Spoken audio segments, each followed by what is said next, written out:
Howdy, friends. Welcome to your digital daily Bible study live. This is John, and it's so great to be with you on your lunch break, or maybe this is your little person's break. You know what I'm saying, single parents.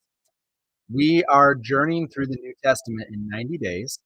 You can download the 90 Days Through the New Testament PDF on our website, lifechurchmichigan.com, and then just dive right on in.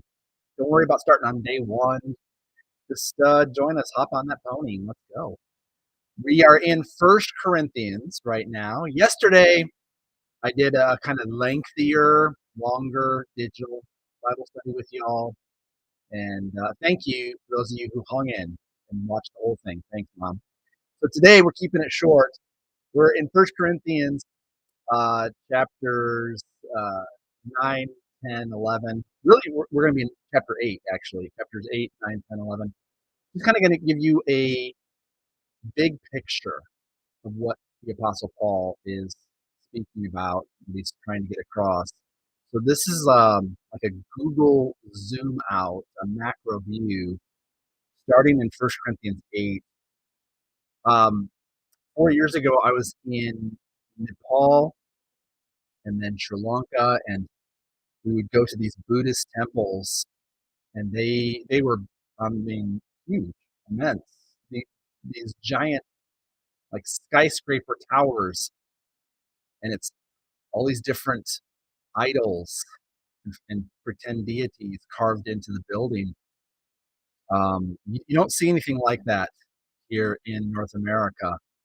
And so whenever I get to this portion of First Corinthians, I think back to these giant temples to false gods, and the people there fervently believed that they had to jump through hoops. They had to bring, their offerings, or else they wouldn't appease the gods. It was really heartbreaking. Back in ancient times in Corinth, the city was filled with temples and gods and shrines. And again, you don't see that today here in North America, but you do see it in Southeast Asia, where I was. So people who were new to Christ in the days of the Corinthians, new converts would face a variety of situations that they had to navigate, where they wondered, what's the right thing to do in this environment? Because one of the primary places that this would come up with was when they would eat the food.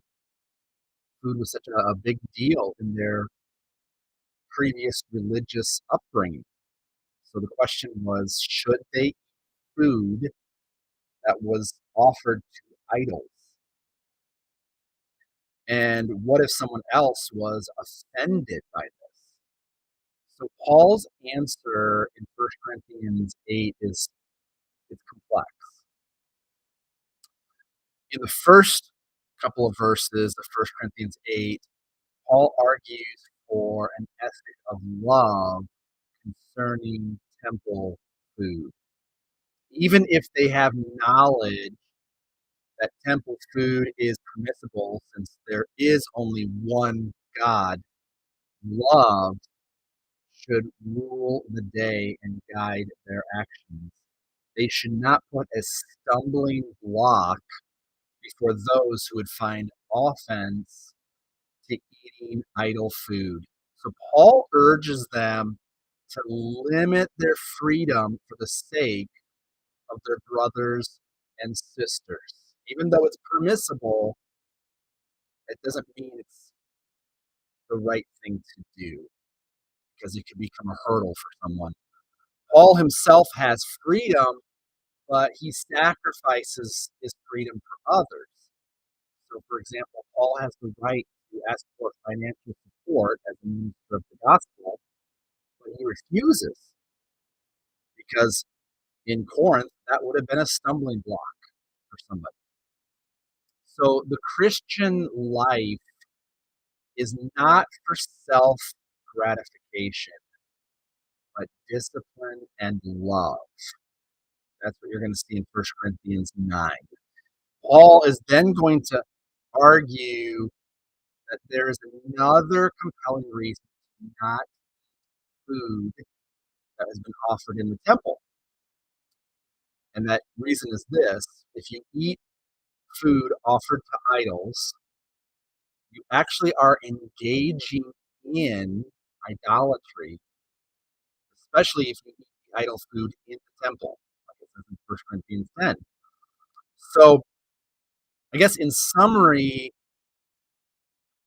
believers should only do what is helpful, edifying, and beneficial to other believers. And then in the privacy of your own home, you're free to eat, but in public, refrain from the food offered to idols. That's kind of where chapter 10 ends. And then Paul kind of shifts into talking about worship in 1 Corinthians 11. So he turns toward the worship gathering on Sundays, and there were some cultural issues that were being stirred up in the Corinthian church. There were some, I guess, gender distractions within the assembly on Sunday mornings in the Corinthian church. So Paul argues that the distinction between men and women has been ordained by God. These distinctions should be reflected in the clothes they wear and the hairstyles of the believers. And so, in this culture, in the Corinthian culture, this meant head coverings for the women and long hair for women, because those were signs that distinguished men from women. And these differences in the Corinthian church were to be celebrated rather than downplayed because of the creation order that men and women are unified and interdependent, just like the Trinity of the Father, Son, Spirit, three in one.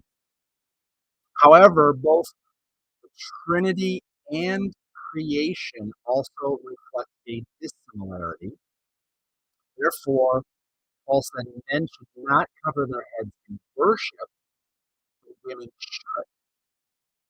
The second issue for the Corinthian congregation was that food was not getting distributed evenly when they had the Lord's Supper. So when they celebrated communion, it wasn't like what you do here in 2022 Life Church. They would have a full feast, a love feast, which meant eating a lot of food. But the food wasn't being distributed evenly at the Lord's Supper. It seems like the wealthier members were eating and the poor were being deprived, which is not cool. So Paul said in 1 Corinthians 11 that Jesus' table is for unity, not division. There's no VIP cards. There's no special seat at the table. Um, they are to welcome one another, regardless of their socioeconomic status. And when they eat together in unity, Jesus' harmonizing death is proclaimed. So they're contradicting Jesus' self-sacrificing death when they discriminate against the poor at the Lord's Supper. So what you see in 1 Corinthians 11 is just a lot of Paul trying to contextualize the gospel for that culture and to make sure that um, the people are being treated respectfully, regardless of their status, so that there could be true unity. Because the unity of the local church is what is astonishing to the non-believers in Corinth. Because you would have in the Corinthian church people with different backgrounds. Some who were rich, some who were poor, some who were Jewish, some who were not Jewish. But they had this radical unity because they waved one flag. Jesus flag. And so that's the mega theme of First Corinthians, protecting, fighting for the unity of the local church. So there you go. That's First Corinthians all the way up to chapter 11. Tomorrow, I think we're going to just about wrap up First Corinthians. We'll be in chapters 12, 13, and 14.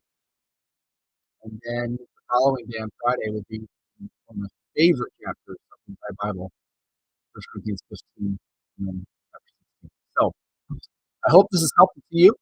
Let me know in the comments below if you've got any questions or what stood out to you the most.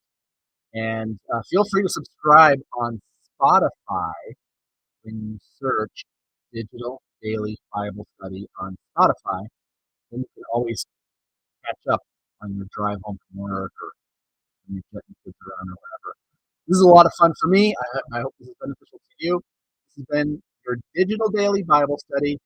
Thanks so much for tuning in.